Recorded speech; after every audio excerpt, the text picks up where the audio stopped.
अस्सलामु अलैकुम वरहमतुल्लाहि वबरकातुहू। ये वीडियो जो है उर्दू कवायद है, जो बच्चा स्कूल में अभी पढ़ रहे हैं उनके लिए है। और ये वीडियो शुरुआत से जो बच्चा उर्दू पढ़ रहे हैं, लिख रहे हैं, उनके लिए है। ये सभी एग्ज़ाम के लिए, इंटर हो, मैट्रिक हो, बीए हो, यूपीएससी हो, सीटेट हो, सभी के लिए वीडियो है। और अच्छी तरह बढ़िया से देख लीजिए।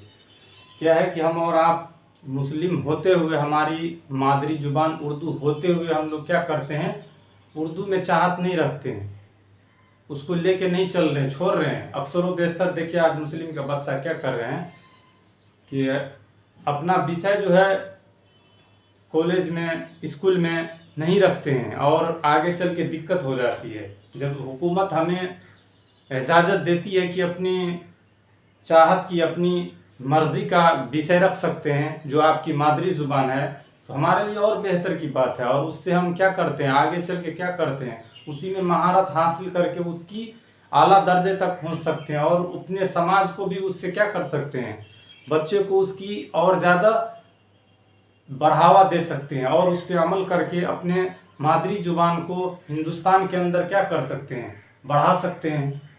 और ऐसा नहीं होता है, बहुत सारे बच्चे करते हैं, इस चीज़ को छोड़ देते हैं। और अक्सर कुरान का तफसीर जो अक्सर बस्तर मस्जिद में, मदरसों में मिल जाएंगे, आपको उर्दू में अच्छी तरह बताई गई है।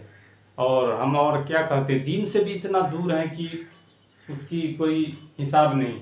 दीन हमें क्या करा, नमाज का क्या तरीका, उठने बैठने का क्या तरीका है, और ये सब सारी चीज़ हमारी ज़िंदगी से उठ जाती है और हमारी ज़िंदगी क्या हो जाता है, दूभर हो जाता है।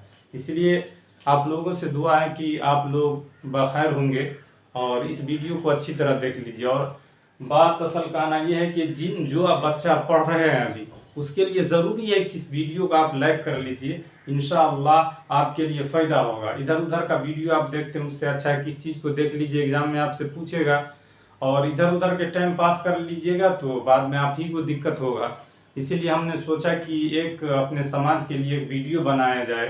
जितना हमें समझ है, जितनी उर्दू की जानकारी है, वो दूसरों तक अपने समाज में पहुंचा सके, ताकि उनसे लोग क्या करें, फ़ायदा उठा सके। और आप भी उस पर मेहनत कीजिए और दूसरों को बताइए, पढ़िए, पढ़ाइए। ये मादरी ज़ुबान है हमारी, इसका पकड़ हमारे लिए ज़रूरी है।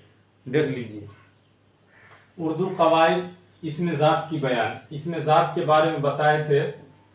इसमें ज़ात की 6 किस्में हैं और 6 किस्मों का ये दूसरा किस्म है। ये क्या है, दूसरी किस्म है। सबक नंबर 13 का 3 है, सबक नंबर 13 का ये तीसरी पाठ है। इसमें मुकब्बिर की बयान, इसमें मुकब्बिर किसको कहते हैं, ये अच्छी तरह हमको समझ लेना चाहिए। एग्ज़ाम में पूछता ही है, एग्ज़ाम में पूछे ना पूछे, हमें तो मालूम होना चाहिए, हम पढ़ाई कर रहे हैं तो देख लीजिए। इसमें मुकब्बिर वह इसम है जिसके मानों में किसी किस्म की बड़ाई पाई जाए। इसमें मुकब्बिर वह इसम है जिसके मानों में किसी किस्म की बड़ाई पाई जाए, ऐसे इसम को क्या कहते हैं, इसमें मुकब्बिर। ऐसे इसम को इसमें मुकब्बिर कहते हैं। क्या है, जिसके मानों में किसी किस्म की बड़ाई पाया जाए, ऐसे इसम को इसमें मुकब्बिर कहते हैं। मसलन मिसाल के तौर पर, सदरे की सवारी शहर में से जा रही है। क्या है, सदरे की सवारी शहर में से जा रही है।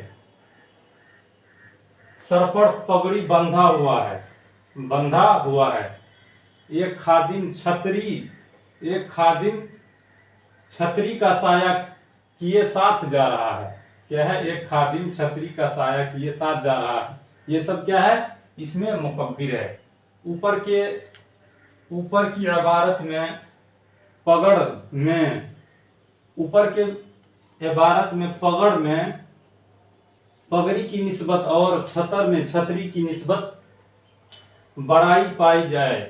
क्या कर रहा है, छतरी और पगड़ और छतर में क्या है, क्या है, बड़ाई की निस्बत पाई जाती है। क्या है, ऊपर की मिसालों में क्या है, पगड़ और छतर में क्या है, छतर में छतरी की निस्बत और की बड़ाई की जा रही है। इसमें ऐसे इसम को क्या कहते हैं, इसमें मुकब्बिर कहते हैं। अगर आपको एग्जाम में पूछा जाए इसमें मुकब्बिर किसको कहते हैं, तो ऐसे इसमें को कहते हैं जिसमें बड़ाई पाया जाए। ऐसा इसमें जिसमें बड़ाई पाया जाए, किसी चीज की खूबी अच्छी तरह बयान की जाए, उसी को क्या कहते हैं, इसमें मुकब्बिर कहते हैं। बड़ाई जिसमें पाया जाए, ऐसे इसमें को जिसमें किसी किस्म की बड़ाई पाई जाए, खूबी बयान की जाए, ऐसे इसमें को इसमें मुकब्बिर कहते हैं। तो ये वीडियो आप लोग को अच्छा लगा होगा। अगर आप लोग को अच्छा लगा होगा वीडियो, तो वीडियो को लाइक और सब्सक्राइब जरूर कीजिएगा। इंशाअल्लाह इससे बेहतर वीडियो आपके लिए लाएंगे।